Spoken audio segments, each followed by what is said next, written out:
Eu já pus para gravar. Vamos começar que hoje a gente tem bastante coisa para falar, tá bom? Então aí qualquer dúvida aí vocês vão comentando. Estão vendo a tela, né? Sim. Então, para a prova, a gente vai pedir essas 3 sessões aí, tá? Sessão 2.2, sessão 2.3, sessão 2.2, métodos tabulares, né? Métodos gráficos. A sessão 2.3, medida de posição. E a sessão 2.4, medida de dispersão. Então, vamos dar uma olhadinha o que a gente viu nessas aulas, né? Para que vocês estejam mais ou menos preparados aí para a prova, tá? Então, a prova vai ser lá no AVA, ela vai estar no AVA. O link da prova vai estar na unidade 4, seção 4. Vai estar disponível a partir do dia do domingo para segunda, né? Às 00h01, né? Um minuto do dia 31, segunda-feira, dia 31. E ela vai ficar 48 horas, vai ficar disponível até o 1/6, que é na terça-feira, às 23h59. Então, vocês podem fazer qualquer horário durante esse período, né? O link ainda não está postado, mas eu já vou postar amanhã ou quarta. Vocês vão entrar e ele vai falar que não está disponível, que vai estar disponível só a partir do dia 31, né? Então, fiquem atentos para fazer a prova nesse período, porque não tem possibilidade de prorrogação de data, né? Perdeu a data, eu vou ter que, logo no dia 2, eu vou ter que publicar nota, então não tem muito tempo para... não consegui fazer, vocês têm 48 horas para escolher o melhor horário para fazer, tá?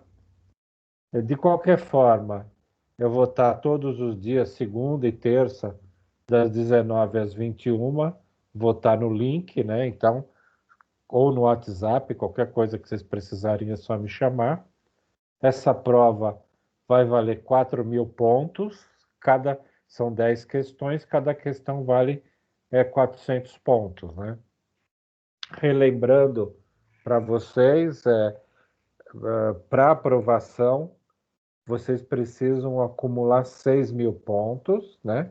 Então, vocês tiveram 1.000 pontos da prova B1 e 4.000 da B2, então dando 5.000 pontos.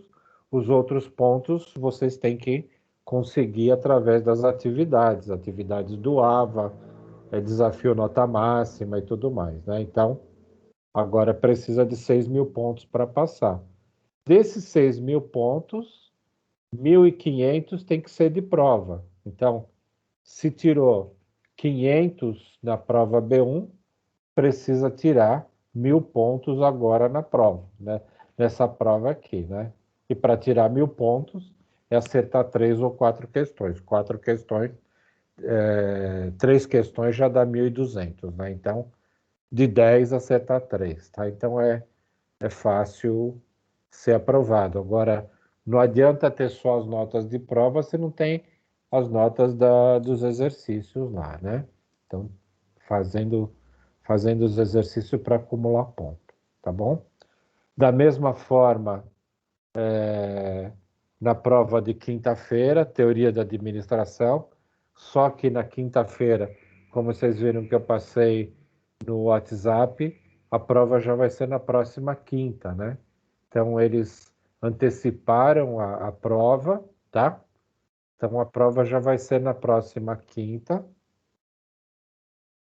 E deixa eu receber quem tá.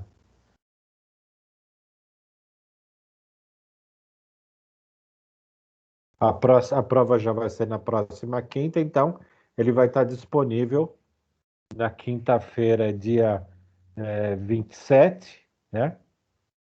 Então vai estar do dia 27 a 1 minuto do dia 27, né, da quarta para quinta, e vai ficar até dia 28, às 23h59, de acordo com como eu passei lá no grupo do WhatsApp de teorias da administração, tá? Então, quem de vocês também faz teoria da administração, fique atento que a prova de teoria da administração já vai ser na quinta-feira agora, tá? No dia 27, tá bom? Tá bom. Então tá, vamos em frente. Relembrando, né, aquilo que a gente viu na unidade 2, seção 2, foi feita uma pesquisa e a gente teve 20 respostas. A pesquisa englobava idade, peso, altura, sexo, cor, né, raça, a nota que dava para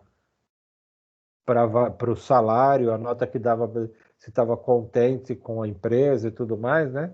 Então, tem aqui uma primeira apresentação que a gente tem de uma pesquisa, é uma tabela, né? Então, a gente tem aqui as 20 respostas com todas as respostas de cada pessoa, né? Então, foi falado também lá na aula que é isso, né?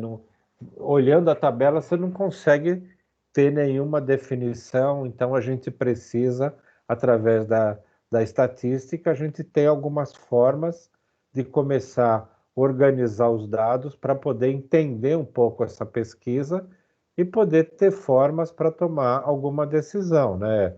É aquilo que a gente comentou também.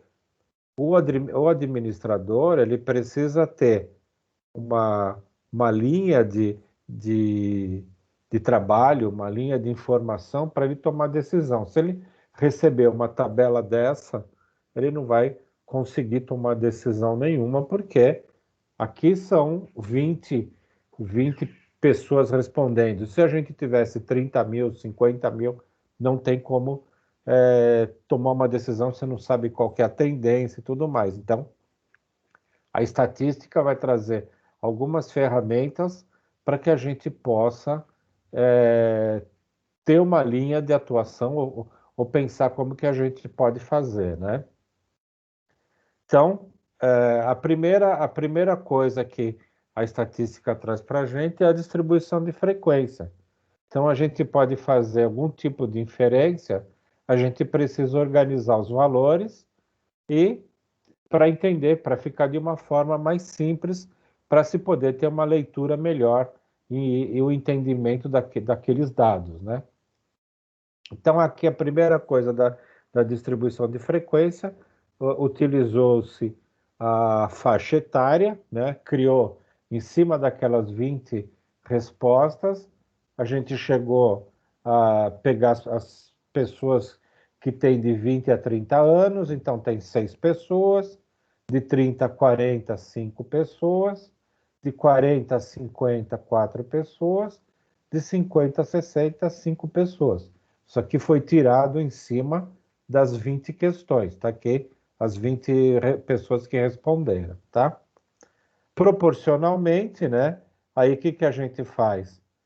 A gente divide os 6 por 20, vai chegar no 0,30, divide os 5 por 20, vai chegar no 0,25, o 4 por 20 vai dar o 0,20, e o 5 por 20 dá o 0,25. Multiplica por 100, aí a gente vai chegar na porcentagem, que é 30 por 100 vai dar 30%, 25 por 100 dá 25%, 0,20 vezes 100 dá 20%, e o 0,25 vezes 100 dá 25%. Então, somando todas as porcentagens da nossa distribuição de frequência, tem que dar 100%, e somando todos esses valores, a proporção tem que dar 1, né?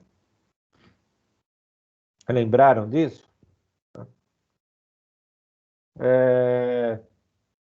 Aí, aqui é uma repetição, né? A coluna de frequência é aquilo que eu expliquei, né?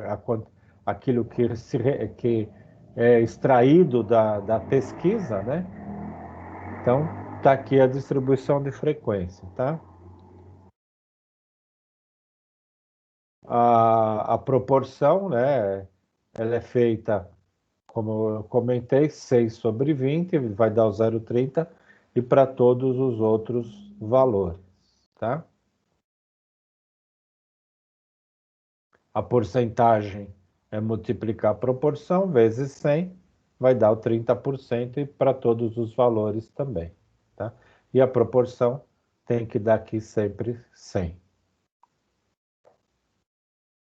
E, a partir dessa distribuição de frequência, a gente já começa a entender um pouco sobre a nossa pesquisa, sobre aquelas informações que a gente teve na nossa pesquisa. Das 20 respostas que a gente obteve, a gente já começa a ter uma ideia, né? Então, aqui em amarelo está falando, né?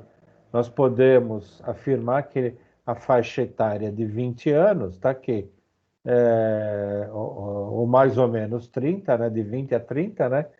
Tem 6 funcionários, né? Então, é aquele que, olhando para essa pesquisa, a gente fala, essa pesquisa a gente sabe que um grande número, ou maior número de pessoas está dentro da faixa de 20 e 30. Então, é uma forma de ver os dados trabalhados muito melhor, ou mais fácil de entender do que aquela tabela, né? E a gente pode também falar que entre 50 e 60 anos tem 5 pessoas, aí a gente já começa a distinguir alguma coisa, né? A gente já pode falar que entre 20 e 40, né, a gente tem que aquele fala 30% e 25% já dá 55%. Então a gente já pode falar que as pessoas que responderam essa pesquisa, 50%, mais que 50%, está na faixa de 20 e 40 anos. Quer dizer, a gente já consegue começar a entender qual que é a nossa massa de pessoas que responderam, e aí a gente já pode começar a pensar em alguma coisa. Interessa para a gente saber a idade das pessoas? Dá para a gente, a nossa pesquisa estava procurando identificar qual que era a média de idade, como estava a idade das pessoas? Será que a gente já pode tomar alguma decisão em cima disso? Então, quer dizer, a distribuição de frequência já começa a alinhar e juntar os dados para que a gente possa tomar decisão. Então, a distribuição de frequência é uma ferramenta interessante para análise de dados de uma pesquisa, tá? A gente depois pode fazer uma outra análise dessas informações.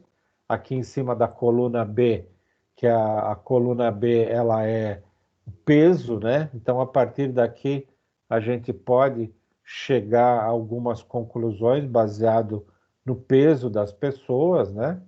E a primeira coisa que também relembrando, para a gente fazer qualquer análise, a nossa lista ela tem que estar ou em ordem crescente ou em ordem decrescente, mas ela não pode estar toda misturada. Então, a primeira coisa que a gente fez foi colocar numa ordem crescente.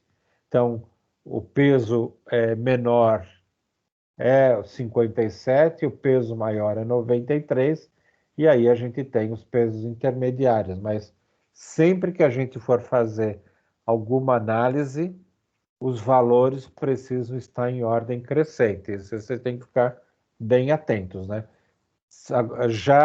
Você já lembrando da mediana e tudo mais, a mediana, como ela é posicional, né? Que a gente vai ver um pouquinho mais para frente a mediana, mas só antecipando um pouquinho, como ela é posicional, precisa estar nessa sequência, porque senão vai pegar uma posição errada e não vai trazer a informação correta para a gente, tá? Por isso é que a gente precisa colocar em ordem crescente de valores, né? A partir daí, a gente pode criar gráficos estatísticos, né? Então, A gente também comentou que os gráficos eles trazem para a gente uma forma visual, mais fácil de entendimento, né? E aí a gente trouxe aqui um gráfico de barras falando da cor dos olhos, né? Que está dentro da pesquisa. Então, o que a gente tem? 15 pessoas com cor dos olhos castanhos, 4 pessoas com cor dos olhos azuis e uma pessoa com cor dos olhos verdes, né? Então, através do gráfico, a gente consegue visualizar até melhor, fica muito mais fácil o entendimento.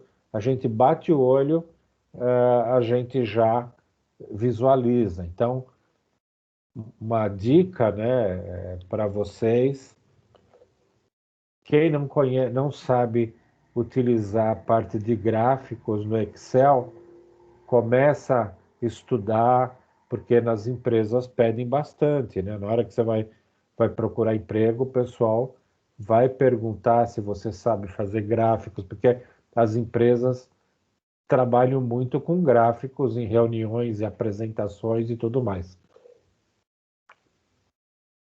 Então, essa é uma habilidade que o profissional de administração precisa ter, tá? Então, se vocês não conhecem, peguem no YouTube e tudo mais, comecem a treinar um pouco a parte de gráficos, tá? Para construção, né? Análise fica bem interessante a gente olhando só a parte visual dele, tá?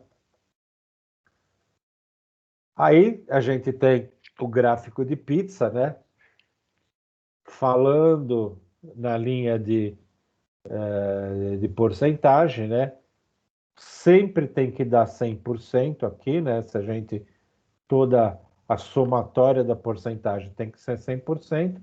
Então, para cada parte da avaliação, né? Da distribuição de funcionários por raça, né? E aí a gente tem aqui 10%, 30%, 5%. A somatória de tudo tem que ser 100%, mas também você aqui ele tá, como está no livro, não está, eu tirei do livro, não está colorido, mas o ideal é usar colorido para que a gente possa ter uma melhor visão. Na aula eu até troquei aqui, e aí esse aqui eu acabei ficando com a parte do livro preto e branco, né? Mas fica até difícil o entendimento, mas o ideal é fazer o gráfico de pizza colorido, que fica fácil. E aí a gente já começa a entender qual que é a maior incidência de raça dentro da nossa empresa, né? Também foi comentado lá na aula que se a gente tiver valores pequenos, compensa. O ideal, para não ficar muito poluído o gráfico, o ideal é unir todos esses valores menores e colocar como opção outros, né? É o que aparece aqui, né? Então, a opção outros, você tem todas as opções, os estados, né? Pernambuco, Alagoas, Maranhão, Bahia, Sergipe, e o outros é a somatória de todos esses daqui, que dá 13, né? Então, essa é também uma forma de representar. E aí, esse aqui é um estudo sobre a produção de mandioca, né, por quilos na região do Nordeste, em 2006. Então, aqui traz aqui uma apresentação. E Pernambuco, dá para ver que Pernambuco é o estado que mais produz mandioca no Nordeste. Quer dizer, a partir daqui, vamos pensar que a gente tivesse um, uma empresa de transportar, poderia ser produtos alimentícios, mas poderia ser mandioca, né? Onde que a gente mandaria nosso caminhão, né? É claro que a gente mandaria para Pernambuco, porque aqui a certeza, como é 30% de produção de mandioca do Nordeste, aqui a gente teria muito mais produto para transportar, né? Então, a gente vai mandar o nosso caminhão para Paraíba, que tem só 1%, você vai chegar com o caminhão lá, de repente, não tem carga para hoje, né?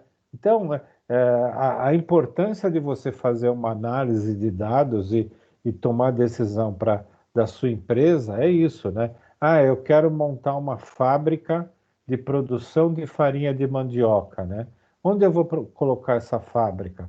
Eu vou colocar essa fábrica em Pernambuco. Por quê? Porque Pernambuco vai ter capacidade para me produzir, para me dar material para que eu possa produzir farinha, né? Farinha de mandioca. Então, essa é a importância de se fazer pesquisa e trabalhar com os dados, né? Como que se chegou a essa porcentagem, né? Foi se passando quanto que era a produção diária, a produção de safra. Olha, a colheita diária foi 2 toneladas, 3 toneladas, e aí vai indo, sumarizou tudo e chegou num valor, e aí calculou-se a porcentagem do total. Foi feita alguma coisa parecida com a distribuição de frequência, né? Então, inicialmente a gente tinha uma tabela com a colheita de mandioca diária de cada região, depois se juntou tudo, fez uma, uma junção das informações, uma frequência, né? E aí chegou na porcentagem. A partir da porcentagem você consegue gerar um gráfico, e a partir daqui você consegue ter informações para ter análise, tomar decisão e tudo mais, tá? Tranquilo até aqui, pessoal?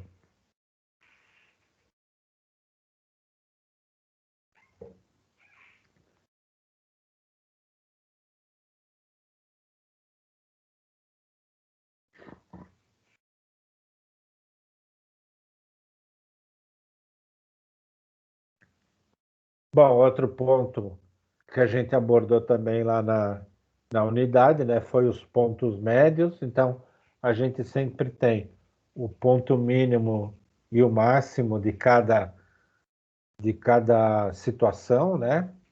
E a gente trabalha também com o ponto médio, né? Às vezes é interessante trabalhar com ponto médio. Então, a frequência trabalhada com ponto médio. Como que faz o ponto médio? Soma o inferior com o superior e divide por 2, né? Para cada uma das situações, tá? E aí, a gente consegue montar um gráfico de barras através da frequência e altura média dos nossos funcionários, tá? Dos nossos 20 funcionários que responderam à pesquisa, tá bom? Além disso, tem o histograma, que é uma outra forma de você fazer um gráfico, que são os gráficos grudados, né, um junto do outro, né? As barras são justapostas, tá? E aí a gente chega aqui no histograma. Então, o histograma é um gráfico de barras, só que as barras são juntadas e ele chama aqui de justapostas, né? E aí a gente tem o valor mínimo, máximo, né? E é colocado a frequência para cada uma das barras, tá? Então é o chamado histograma.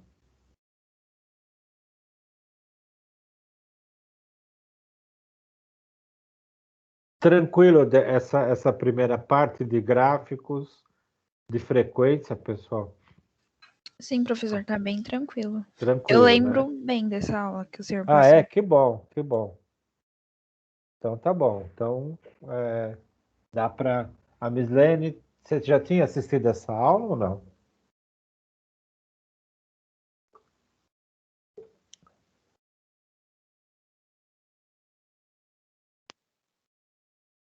Então, vão cair alguns exercícios sobre isso, né? E aí já deu para vocês relembrarem, então tá tranquilo, tá? Então agora nós vamos falar da medida de posição, que é a média aritmética, mediana e moda, né? E aí através dela, né, a gente também vai conseguir fazer alguma análise das nossas bases, né, das nossas pesquisas, tá? Então, a primeira coisa é a gente tem os dados coletados, né? E relembrando, né, sempre ter em ordem crescente ou decrescente a nossa lista, né? Então, isso aqui é sempre importante ter. A primeira coisa que a gente tem que fazer é colocar em ordem crescente, tá? É aí que eles chamam de hall, né? Então, se a gente tem os dados brutos, né, 18, 42 e tudo mais, a gente vai colocar em ordem crescente, 18, 21, 20, 21, 24 até 90, e ou decrescente começando do último, 90 até o primeiro, tá? Então, a construção do rol é o primeiro passo para a confecção de tabelas e gráficos, tá? Mas não é a única utilidade, aquilo que eu comentei. Se a gente for fazer a mediana, a gente precisa estar em ordem crescente ou decrescente, mas tem que estar alinhado. O rol será de grande ajuda na obtenção de algumas medidas de posição, porque a mediana é uma medida de posição. Então, por isso que a gente tem que ter ela bem alinhada, né? As medidas de posição são os valores que buscam resumir ainda mais o conjunto de dados, né? Então, quer dizer, a gente viu a distribuição de frequência, que ela dá mais ou menos uma ideia. Agora, as medidas de posição vão ser mais assertivas, né? Então, a média vai ser um valor só, a mediana vai ser um valor só, a moda um valor só. Então, quer dizer, a gente vai estar trabalhando com uma posição mais assertiva, um número único, né? As medidas mais conhecidas, média, média aritmética, mediana e moda, né? Então, relembrando, a gente tem numa situação uma quantidade, um conjunto que é a idade dos leitores de uma revista, né? Quer dizer, aqui é interessante a gente saber qual que é a idade dos leitores da minha revista, para quê? Para que eu possa investir mais nisso, né? Então, hoje a gente tem as redes sociais, né? Que são trabalhados bastante com dados estatísticos, a importância da gente ter o lado dos dados estatísticos, né? Então, hoje tem inúmeras, inúmeros aplicativos que a gente pode obter qual que é a idade das pessoas que estão acessando a nossa página, a nossa fanpage. Quer dizer, você tem uma empresa, né? E você vende um determinado produto. Você paga para fazer propaganda no Facebook, através daí você consegue, através de softwares, né, de aplicativos, dentro do Facebook, você buscar qual que é a idade das pessoas, por exemplo, a idade das pessoas que estão acessando o seu site, né? E aí você começa a fazer campanhas, fazer propagandas mais para essa faixa etária, né? O próprio aplicativo do Facebook, ele consegue identificar se as pessoas estão acessando por computador ou se estão acessando por smartphone. E por smartphone, que smartphone está sendo acessado? Se é iPhone, se é, Samsung, se é... Então, tudo isso, esses dados estatísticos fornecem. Então, aqui a gente vai estar trabalhando para entender a idade dos leitores, né? A partir daqui a gente começa... Bom, se eu tenho leitores mais jovens, eu vou procurar fazer reportagens para mais jovens, né? Se eu tenho leitores com idade mais avançada, eu vou procurar trazer artigos ou notícias para pessoas com mais idade. Para quê? Para que incentive que as pessoas continuem comprando a minha revista, né? Então, essa é um primeiro caso. E no caso do exemplo que eu falei para vocês das redes sociais, também é como vender mais para nossos clientes ou para nossos consumidores, tá? Então, a gente tem uma lista aqui de amostras, né, da idade das pessoas, que vai da 18 a 90. Então, aqui já está em ordem crescente, né? Já está alinhado, já está organizado em rol, tá? E aqui a gente começa a estudar o lado posicional, né? Então, aqui na parte de baixo, a gente tem as idades, e aqui na parte de cima a gente tem as posições, né? Então, a gente chamou de I cada posição e XI cada idade, né? Então, quer dizer, se eu falar na X2, né? A posição 2, a gente está falando da idade 20. Então, é o lado que agora a gente está estudando métricas posicionais, né? Então, ele dá o exemplo aqui do X3, a posição 3, o I é igual a 3, e o X3, a idade é 21, tá? A gente também fala que a nossa amostra tem 8 posições, né? Vai dar 1 até 8, então N igual a 8. E para fazer a média aritmética, né? A gente soma todos os valores e divide pelo N, que no nosso caso aqui é 8. A média, ela é representada pela uma letra, no caso aqui é o X, com uma barra, né? Então a gente está falando a média aritmética. Então, como que se calcula a média? Soma todos os valores da nossa lista de idades, de 18 até 90, somando todos dá 272, e a quantidade de itens é 8, então, dividido por 8. Então, a média de idade da nossa revista é 34 anos, né? Então, a gente somou todas as idades e chegou numa média de idade 34 anos, tá? Aí, ele faz alguns comentários para a gente, né? Se a gente tem a idade com muita diferença, né? Essa média 34 acaba não representando muita coisa para a gente tomar uma decisão, né? A média é bastante válida como uma métrica de análise se os números estão se as idades estão próximas, né? Agora, como tem uma diferença, 34 anos não vai significar nada para a gente, tá? Mas acaba sendo uma média, né? Um ponto que é interessante, né? E aí é utilizado muito em concursos, ou mesmo nas aulas que os professores querem dar um peso maior para a prova e um peso menor para o trabalho, né? Então, a gente pode se calcular a média ponderada, né? Então, a média ponderada, o que ela é? Ela tem as notas, né?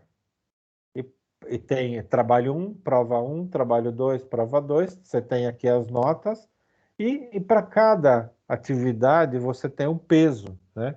Então, quer dizer, para a prova, ele deu um peso maior para as provas. Ele deu peso 7 para a prova 1 e peso 6 para a prova 2. Então, quer dizer, a partir daqui, você pode fazer uma média ponderada e aí você pode chegar a dar maior nota, vai ter uma maior nota quem for melhor na prova, porque a prova tem peso maior. Então, a média ponderada, como que ela é trabalhada, né? Como que ela é calculada, você multiplica a nota pelo peso. Então, 9 vezes 3 está aqui, 8 vezes 7 está aqui, 8,5 vezes 4 está aqui, e 7 vezes 6 está aqui. E você vai dividir pela soma dos pesos. Então, 3, está aqui os 3, o 7, o 4 aqui e o 6 aqui. Então, a soma de todos os pesos deu 20.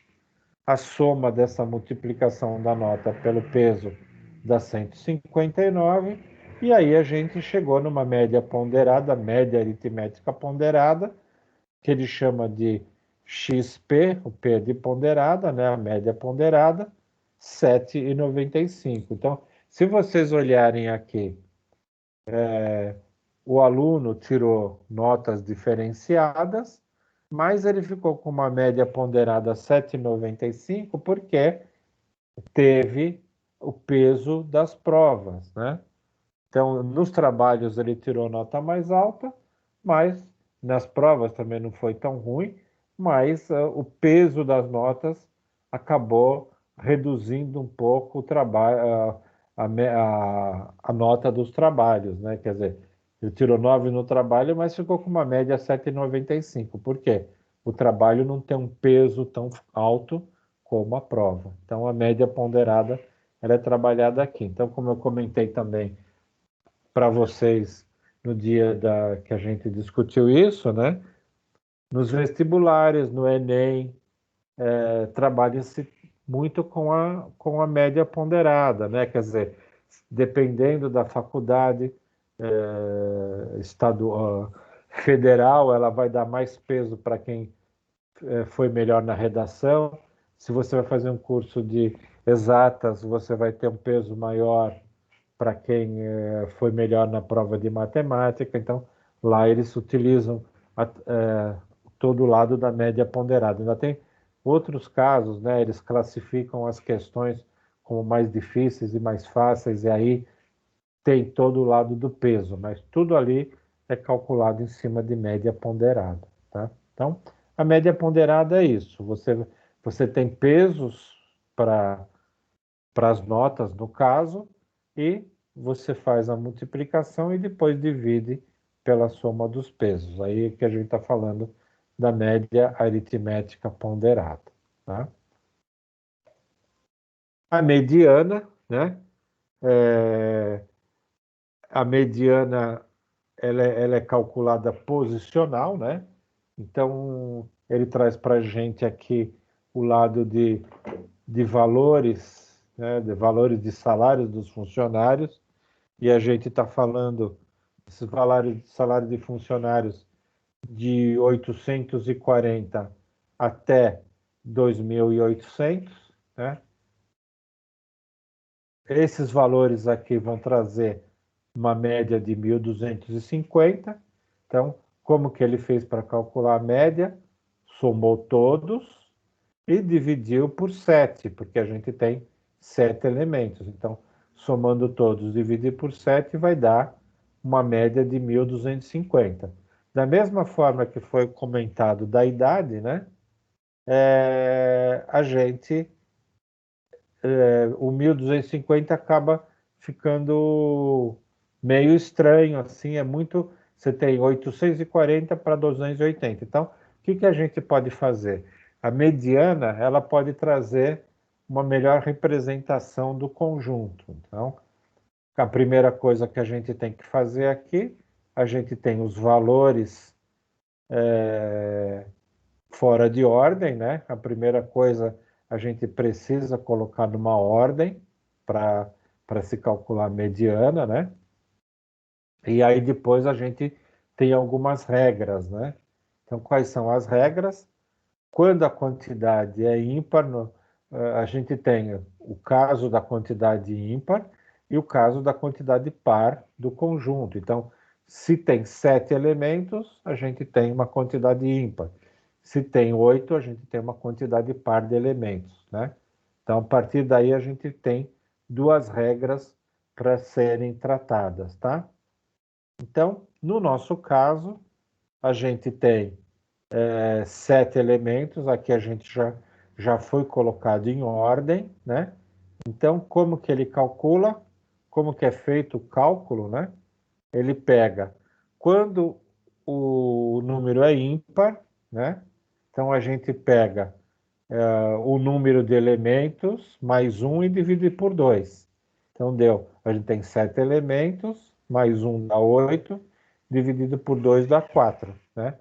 E a mediana, está na posição 4. Então, a mediana é 860, tá? Então, 860, ele acaba sendo um número interessante para ser utilizado, porque ele está mais próximo da realidade, está bem no meio da nossa lista, né? Então, ele acaba sendo um valor interessante para ser utilizado. Então, no livro também comenta, né, que é importante a gente usar não só um método, mas usar vários métodos para chegar nos números para poder a gente fazer um melhor estudo. Lembraram da mediana? Mais ou menos, professor. Mais ou menos? É que essas eu acho mais complicadinhas. Mais complicado? Sim. Mais por causa dessa continha aqui da posição, né? Sim, sim. De Mas identificar. é só pegar, ficar de olho na regra, né? Então, Uhum. se é ímpar, o que é? Você vai pegar o número, somar 1, dividir por 2, vai dar 7 mais 1, dividir por 2 dá 4. Então, a posição dele, a posição da mediana é a posição 4, né? Sempre lembrando de estar na ordem crescente ou decrescente. Qualquer um dos dois daria a mesma coisa, tá? Isso se a quantidade de itens for ímpar. Se a quantidade de itens for par, aí no caso a gente tem essa outra lista, né? Com 6 itens que variam de 73 até 160, né? Então a nossa lista ela tem 6 elementos, 6 é um número par. Então qual que é a regra, né? Então a gente pega primeiro a formulinha o i, a primeira forma de fazer é o n sobre 2. Então, nosso n é 6, né? N sobre 2 dá 3. Então, a gente pega o primeiro número aqui, a posição 3, né? Aí, a gente soma 1 e pega n soma 1 nela, vai chegar na posição 4, né? Então, a gente tem as duas posições. A partir de ter as duas posições, o que a gente faz? Faz uma média entre as duas. Soma as duas, 80 mais 90 dá o valor e dividido por 2 dá 86. Então, a nossa mediana, no caso do número par, a gente tem que pegar os dois números mais próximos. O primeiro é calculado dividindo o n por 2, e aí a gente chegou no 3. Aí a gente soma 1, pega esses dois valores, soma os dois e tira a média, né? Aqui deu 172, aqui dá 172, divide por 2 dá 86. Então, a mediana, nesse caso, quando a quantidade de itens é par, ela é 86. Ela é feita tem que pegar os dois números do meio e fazer uma média dos dois, tá? Então, Tem que estar atento se o N é par ou o N é ímpar. Lembraram? Sim, professor. Legal. Então vamos lá, vamos para frente. Então, para calcular, a gente tem duas amostras, ele quer que a gente ache a mediana dos dois, né? E aqui, ele está dizendo que o símbolo tracinho aqui significa que não existe nenhum número, né? Então, a primeira do x é par, então, aí o y é ímpar, que tem 7, vai até a posição 7. Então, para o x, a gente calcula o segundo caso, e para o y, a gente calcula o primeiro caso, né? Para a gente reforçar, né? Então, para o x, aqui o número é par, primeiro divide ele por 2, a gente chegou na posição 4, tá aqui que é a primeira posição, né?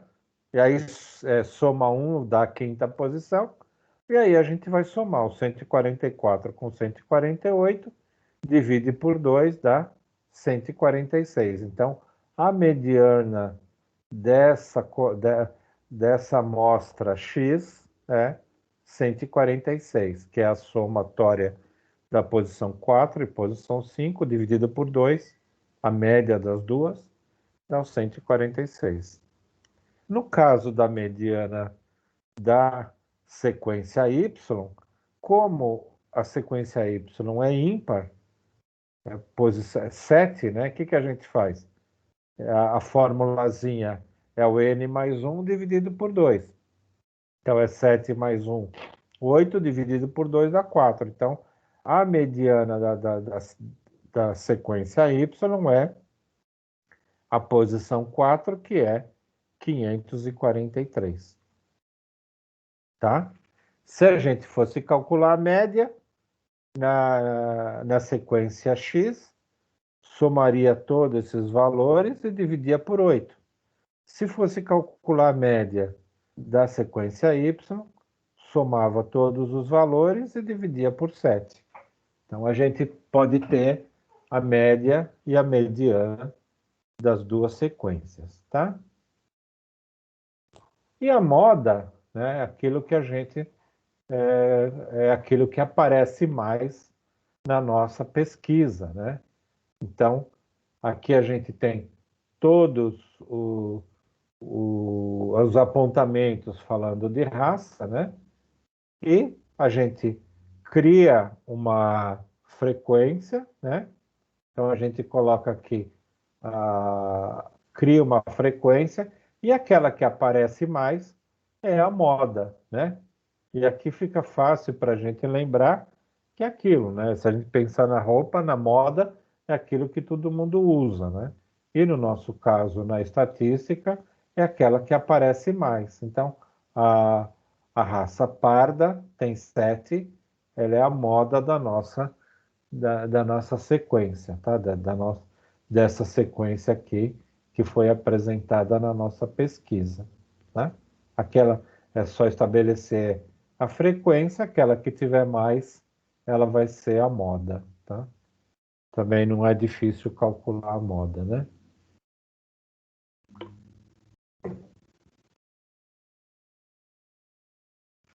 Tudo bem até aqui? Tudo sim, professor. Até o momento, sim. Quero Não, ver na hora da tranquilo, prova. é tranquilo, não é tão, é só relembrando mesmo, né?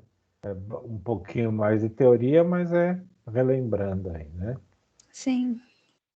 Então, a média, só relembrando, né? A média aritmética, a gente adiciona todos os valores e divide pela quantidade de valores, né? A média ponderada, a gente considera os pesos, os respectivos pesos. A mediana, divide o conjunto dos dados ao meio, tem duas opções, né? Se for ímpar, tem uma formulazinha, se for par, tem outro método, mas dá para se achar também, né? A mediana. A moda é o valor que tem maior frequência no conjunto, tá? Então, aqui a gente encerra a unidade 2.3, tá? Aí, voltando, né, e a gente começa a trabalhar com três conjuntos, né? Um conjunto com todos com números 90, o outro conjunto com uma sequência próxima de 90 e um outro conjunto com números mais distantes também. E aí os três conjuntos, eles apresentam uma média e uma mediana iguais a 90. Quer dizer, a primeira é fácil entender, se a gente soma todos e divide por 5, vai dar 90. Esse aqui, para achar a média, né? Esse aqui, se a gente somar todos e dividir por 5, vai dar 90. É a mesma coisa com o terceiro. E a mediana, como é ímpar, é o número central, né? Então, as três sequências dão média e mediana igual a 90. Só que elas têm alguma diferença, né? Os dois primeiros, né? Eles ficam muito próximos de 90, então dá para a gente trabalhar com o valor de média e mediana. O terceiro, ele tem os pontos são muito diferentes da média, né? Então, ele sugere que a gente comece a fazer uma análise para quando a gente tiver uma sequência desse tipo, com os pontos extremos muito distantes da média, né? E aí é o que ele traz para a gente o lado da medida de dispersão, né? Isso aí a gente utiliza para quando os dados estão distantes da média, né? E aí a gente, com essa medida de dispersão, a gente começa a avaliar se realmente dá para se estudar, dá para se utilizar a média como uma forma de entendimento da nossa sequência. Então, aqui ele traz para a gente aquela tabelinha para a gente começar a montar os desvios, né? Aqui trouxe para a gente as nossas sequências, a primeira, tudo 90, a sequência Y, com iniciando em 86 e terminando em 94, e a terceira sequência Z, começando com 30 e aí indo até 150. Todas as sequências têm somatória 450. E aí ele começa a fazer o cálculo dos desvios, né? Na primeira forma de fazer cálculo é você pegar a posição, que aqui é o número da posição, e subtrair a média. Como no primeiro caso, todos os números são iguais à média, então vai dar zero, né? No segundo caso, a gente já começa a ter uma diferença, né?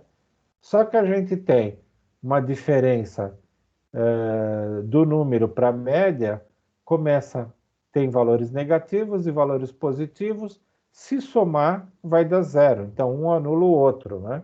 A mesma coisa acontecendo com a sequência Z. Então, fazendo uma análise dos desvios simplesmente, a gente não consegue chegar muito a nenhuma conclusão. Aí ele traz para a gente uma outra forma, né? E aí ele fala que aqui os números são neutralizados porque a gente está somando positivo com negativo, né? Então ele traz uma outra forma para a gente analisar os desvios, e aí ele traz como se utilizando o valor absoluto, né? O valor absoluto é aquilo. Se é positivo, ele considera positivo, se é negativo, ele considera positivo também, né? Então, é aquilo que ele traz para a gente, né? você tem o menos 1, aí você, para valor absoluto, ele coloca 2 barrinhas, né? Então, você tem o menos 1, ele é considerado como 1. Por quê? É só o valor, ele não considera o sinal.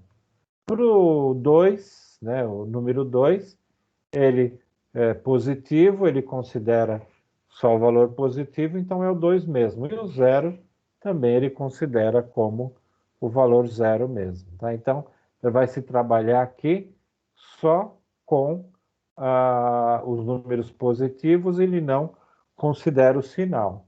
Então, vamos ver como fica o quadro, né? E aí, ele começa a trazer só o valor absoluto, né? Ele tira os valores negativos, então a gente fica. Aqui era menos 4, ficou 4. Aqui era menos 2, ficou 2.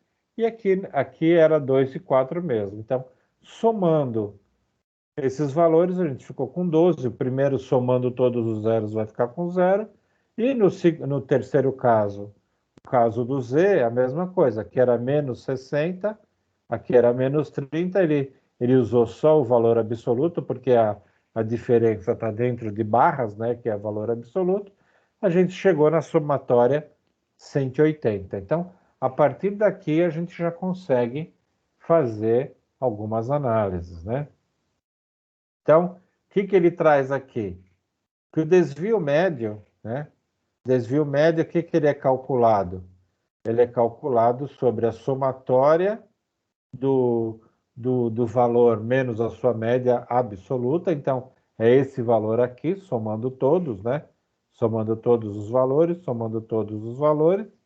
Então, o desvio médio de x é o 0 sobre 5, né?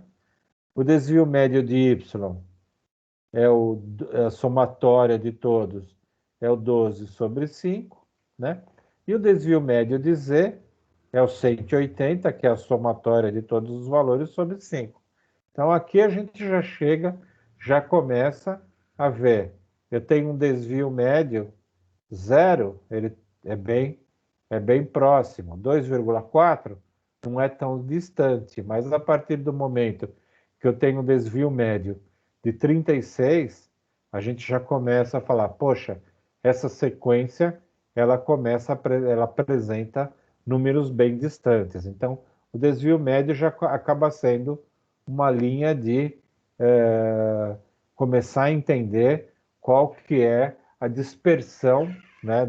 A dispersão é aquilo, quanto que os extremos estão distantes da média, né? Então, aqui a gente já começa a ver que a gente tem uma dispersão um pouco alta, tá? E aí ele traz uma explicação, né? Quanto menor o desvio médio, menor a dispersão. Quanto maior o desvio médio, maior a dispersão de dados. Menor desvio médio possível é 0, que a gente viu na primeira sequência, e ocorre quando os dados são totalmente homogêneos, ou seja, todos os dados são 90, o homogêneo é isso, né? São todos iguais, e a gente acaba tendo o mesmo valor. Então, a gente já começa a pensar um pouco como que é a nossa sequência de números aí, tá? Uma outra forma, né, de neutralizar aquilo que ele traz é a gente elevar o desvio ao quadrado, né? Uma outra forma, da mesma forma lá, é tudo zero, a gente eleva ao quadrado, vai dar zero, não muda nada, né? Aqui a gente tem, não é o valor absoluto, mas a gente está trabalhando no desvio. Então, o primeiro lá dava menos 4, elevando ao quadrado dá 16. O outro é menos 2 elevado ao quadrado dá 4. Então, a gente chegou nos valores, a somatória do desvio médio ao quadrado dá 40 para a sequência y. E para a sequência z dá 9.000, tá? Da mesma forma, a gente vai fazer a somatória, né? E a gente chega aqui, a partir do momento que a gente faz o cálculo do desvio médio ao quadrado, né? A gente vai ter a variância. A variância, o que que ela é? Ela é a somatória do desvio médio ao quadrado, né, sobre a quantidade de itens, 5. Então, para cada um deles, a gente calculou. Então, a gente teve uma variância 0 para o valor de x, uma variância 8 para a sequência y e uma variância 1800 para sequência z, tá? Aí, complementando, né, a gente consegue calcular o desvio padrão, né? Então, o desvio padrão, o que que ele é? O desvio padrão. Essas aqui são todas ferramentas para a gente chegar nos valores para analisar a nossa sequência e ver se ela tem uma distância, uma variação muito grande dos extremos, né? Então, se a gente tem o desvio padrão, o que que ele é? O desvio padrão de x é a raiz quadrada da variância de x, né? A raiz quadrada de zero é zero. O desvio padrão do y é a raiz quadrada da variância de y. A gente achou que a variância de y é 8. E a raiz quadrada de 8 é 2,8. Isso aqui a gente vai obter na calculadora. Ninguém vai ficar fazendo o cálculo de raiz quadrada. O que interessa para a gente é esse número, né?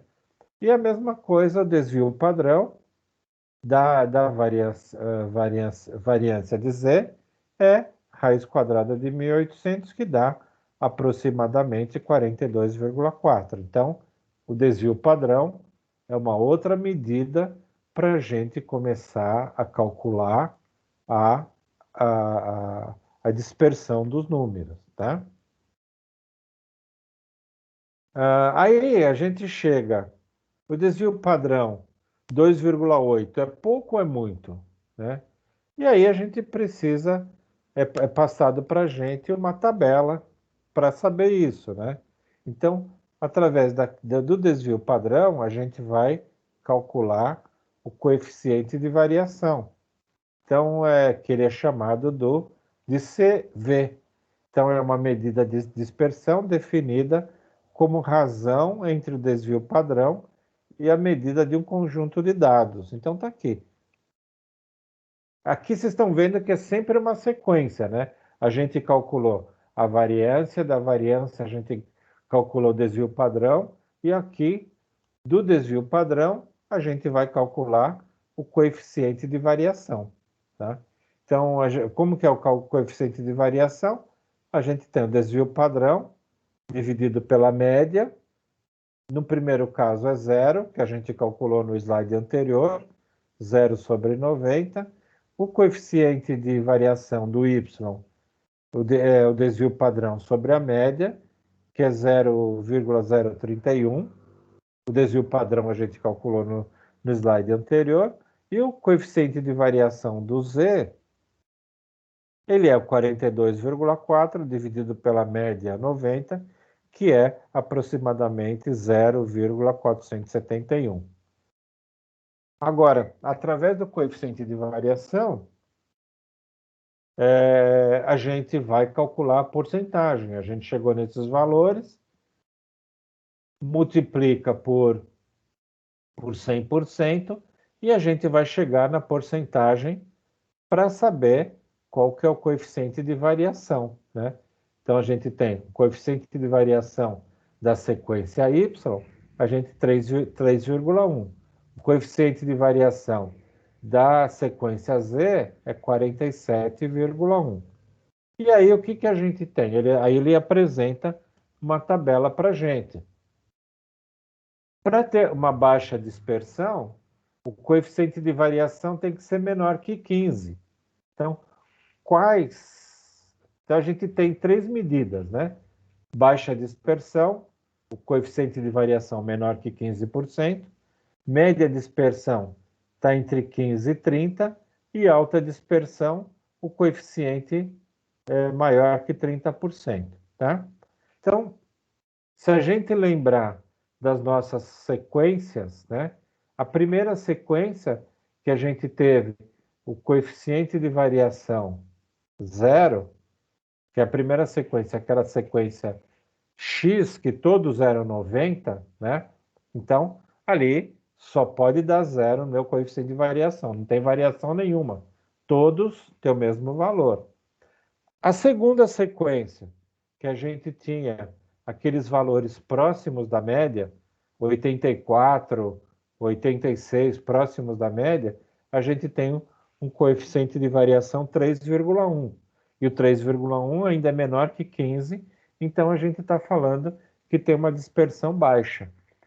A última, que é a Z, então ela tinha diferença dos valores de 30 até 180, né, os valores diferentes, muito distantes da média, a gente chegou num coeficiente de variação 47,1%. 47,1% ele é um valor de alta dispersão, tá?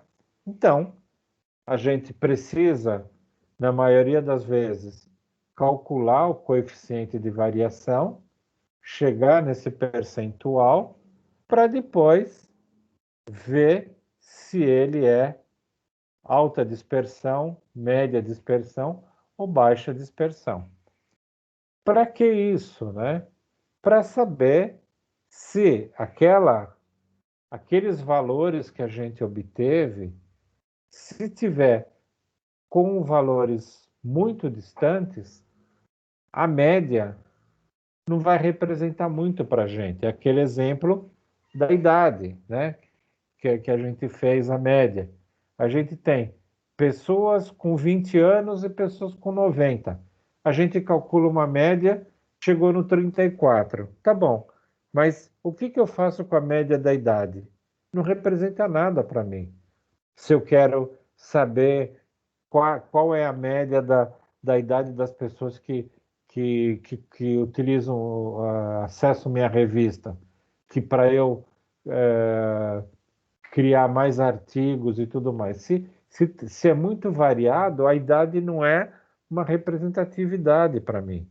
Então, para que eu vou ficar preocupado com idade se eu atendo todo o público, né? Então, de repente, compensa, mas eu tenho mais, compensa eu fazer um estudo melhor de homens e mulheres, quanto de homens que utilizam a minha revista ou compram minha revista, quanto de homens compram, de mulheres compram minha revista, como que é meu público, né?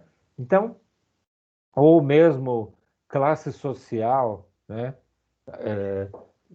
Às vezes não interessa, se eu quiser fazer alguma promoção, alguma coisa, por idade, se eu tiver uma alta dispersão, acaba não sendo um bom caminho. De repente, eu tenho que começar a pensar em classe social, local que a pessoa mora, se estado e tudo mais. Então, quer dizer, Professor, oi, pode falar.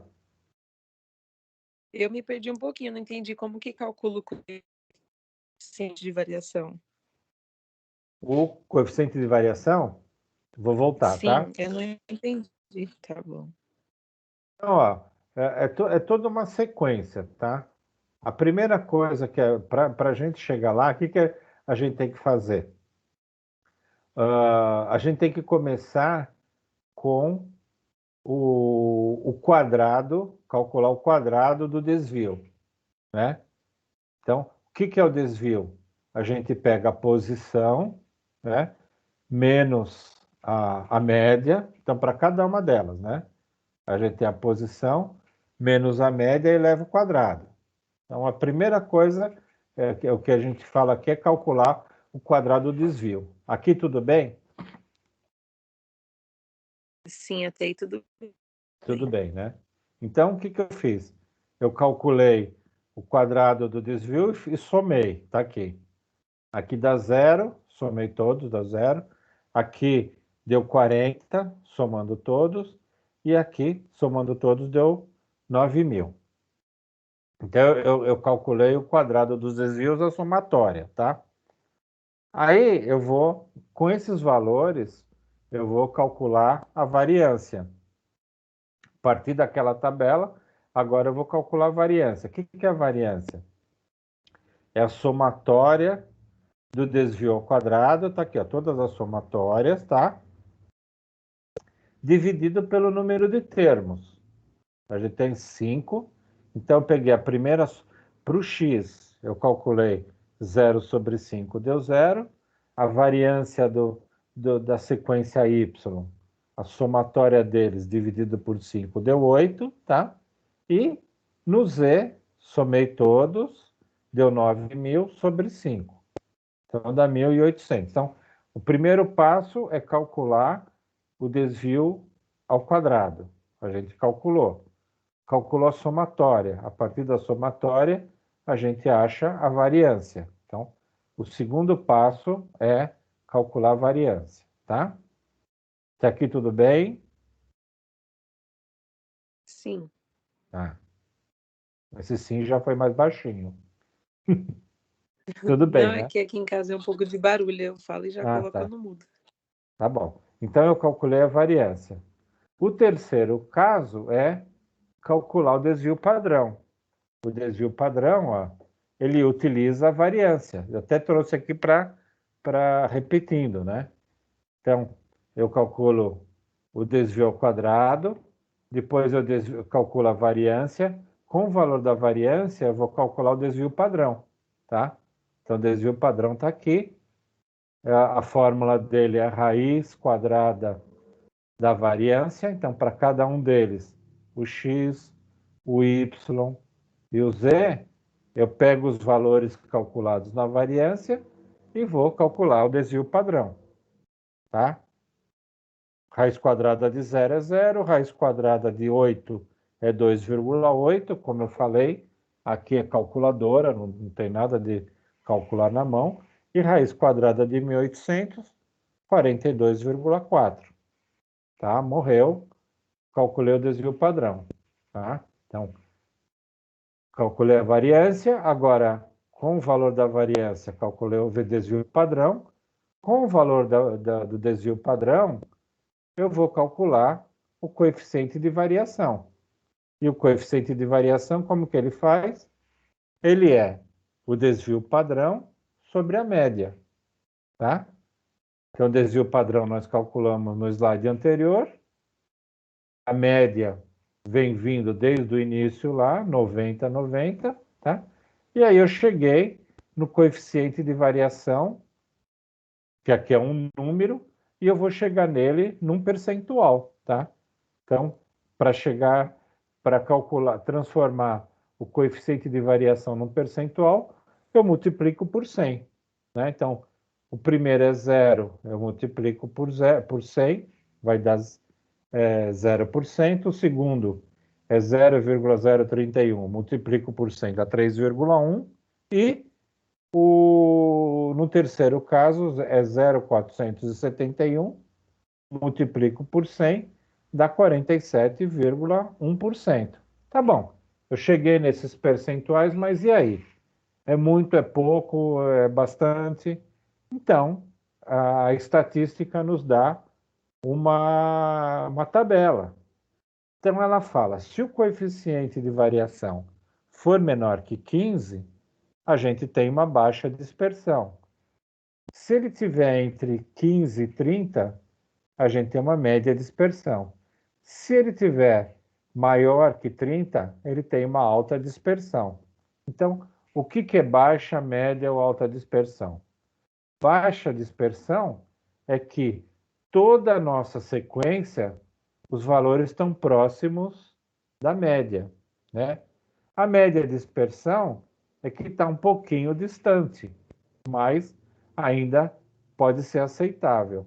A alta dispersão é quando a gente tem o valor menor e o valor maior muito distantes, então a gente chama ele de alta dispersão. Voltando para os nossos casos, né? Então, a nossa sequência X, como eram todos iguais, a gente teve um coeficiente de variação zero. Então, ele tem uma baixa dispersão. O zero é menor que 15. No segundo caso, na sequência Y, os valores também estavam próximos, a gente teve um coeficiente de variação 3%, 3,1%. Então, ele também ainda está na baixa dispersão. No caso do Z, que os extremos estão bastante distantes, que a gente teve um valor de 47,1, o 47,1 está maior que 30. Então, a terceira sequência ela tem uma alta dispersão.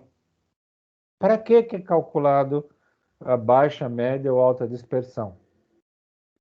Para a gente entender se esses números, se essa nossa sequência, é interessante a gente trabalhar com média ponderada.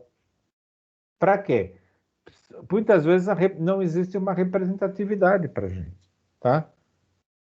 Deu para entender o cálculo agora, Emily? Sim, professor, agora eu entendi. Obrigada. E é importante também entender o porquê dos números, né? Não é só, não, é baixa, é alta, tal. É aquilo que eu estava falando. Vamos supor que a gente quer fazer, voltando no caso da revista, né? A gente quer fazer uma campanha pensando na idade das pessoas, mas se a gente tem uma pesquisa que a gente fez com a nossa, os leitores da nossa revista, se tiver uma alta dispersão ligado à pesquisa de idade, então não compensa a gente fazer uma campanha pensando na idade, né? Ou por exemplo, fazer uma campanha, a gente fala assim, vamos fazer uma propaganda na televisão. Só que aquilo, nosso público não é só jovem. Então, os jovens não assistem televisão. Então, e aí não adianta eu fazer uma campanha na televisão. E aí, se eu tiver só as pessoas mais velhas que assistem TV. Então, se eu tiver uma alta dispersão, não adianta eu ir pela média. 34 anos a média. 34 anos é interessante. Pessoas de 34 anos eu acho que assistem televisão. Só que a gente tem um grande número de pessoas jovens, com menos, na faixa de 20, 25 anos, que não assistem TV. Como que fica? Né? Então, por isso é que é importante a gente ter esse coeficiente de variação, a dispersão da nossa base, para poder fazer uma análise interessante, né? Então, é dessa forma que trabalha a estatística, tá? Tudo bem, pessoal? Deu para entender esses cálculos? Deu sim, professor. Bom, Essa foi a última atividade que a gente teve, né? Última a gente matéria. teve depois mais uma outra que a gente falou um pouco mais de teoria, né? Uhum. É que essa eu acho a mais complicada de A mais todas. complicadinha, né? Sim. Bom, a gente tem aqui um exercício falando da média, a gente fez esse exercício aqui, né? A gente tem os valores de A, o conjunto A e o conjunto B, né? E ele quer saber qual deles são mais dispersos, né? A gente fez esse exercício, então, só relembrando, né? A gente precisa tomar cuidado. A gente olha aqui os números pequenos, 2, 3, 6 e 9, 959, 1065, 190. Se a gente olhar pelos valores do conjunto B, a gente fala, poxa, eles são muito mais distantes da média e tudo mais, né? Mas é importante a gente calcular, porque vocês vão ver que o coeficiente de variação vai ser maior no conjunto A, né? Então, o que a gente, apesar de ser números pequenos, mas existe proporcionalmente, existe uma diferença muito grande entre o 2 e o 9, e que é maior do 959 até o 1090, né? E a gente vai provar isso através dos cálculos, né?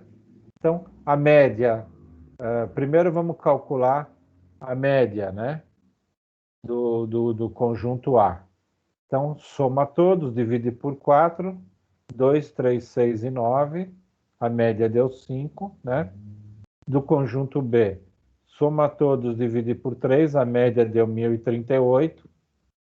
Aí nós vamos calcular a variância do A, que é a posição menos a média ao quadrado, né? Então, aqui lá estava em tabelinha, aqui a gente já está colocando direto na fórmula, né? Então, a média é 5, então é 2 menos 5 ao quadrado, 3 menos 5 ao quadrado, 6 menos 5 ao quadrado, 9 menos 5 ao quadrado, dividido por 4. Tá? Então, é a mesma coisa que a gente fez nos 2, 3 slides aí anteriores. Soma tudo, divide por 4, dá a variância de A, deu 7,5. Tá? Do B, a mesma coisa. É a posição menos a média ao quadrado, né? Então, a posição 959 está aqui. A média 1038 ao quadrado. Então, fazendo todos eles, né? Somando e tudo mais, a gente deu que a variância de B é 3.224,67, tá? Então, a gente já achou a média, já achou a variância, agora nós vamos achar o desvio padrão, né? Desvio padrão é a variância, a raiz quadrada da variância, então o desvio padrão de a gente calculou aqui 7,5, variância de A é 7,5, então raiz quadrada de 7,5 é aproximadamente 2,74, aquilo que eu expliquei para vocês na aula. Se na calculadora não tiver raiz quadrada, vocês podem fazer o número elevado a meio, que é a mesma coisa, né? Isso aqui é só um truque para usar a calculadora, né? O desvio padrão do B é a raiz quadrada da variância de B, que é raiz quadrada de 3.224,67, que vai dar aproximadamente 56,79. A gente achou o desvio padrão, agora vai achar o coeficiente de variação. Então, o coeficiente de variação de A é o desvio padrão de A, que é 2,74, está aqui, dividido por 5, que é a média. A gente chegou no coeficiente de variação 54,8. A gente tem o coeficiente de variação do B, que é o desvio padrão do B, 56,79, dividido pela média, dá 5,5, tá? Então, quer dizer, o coeficiente de variação do B é muito menor do que o do A, apesar dos números serem grandes, né? Então, ele diz aqui que o coeficiente de variação do A é maior que o coeficiente de variação do B. Então, a gente conclui que o conjunto A é mais disperso que o conjunto B. Por quê? Os extremos estão mais distantes proporcionalmente, né? Então, o A possui alta dispersão e o B possui baixa dispersão. Por que baixa dispersão? Porque o coeficiente de variação é menor que 15 em cima daquela tabelinha que a gente mostrou, tá? Então, isso aqui é só para mostrar para a gente não só bater os olhos na sequência e falar, não, esse aqui tem um coeficiente de variação menor que o outro. Muitas vezes tem que chegar e fazer os cálculos mesmo, tá? Então é isso, pessoal. Dúvida do que a gente viu? Não, professor. É. Ficou bem claro. Tá tranquilo. Dá para fazer a prova tranquilo.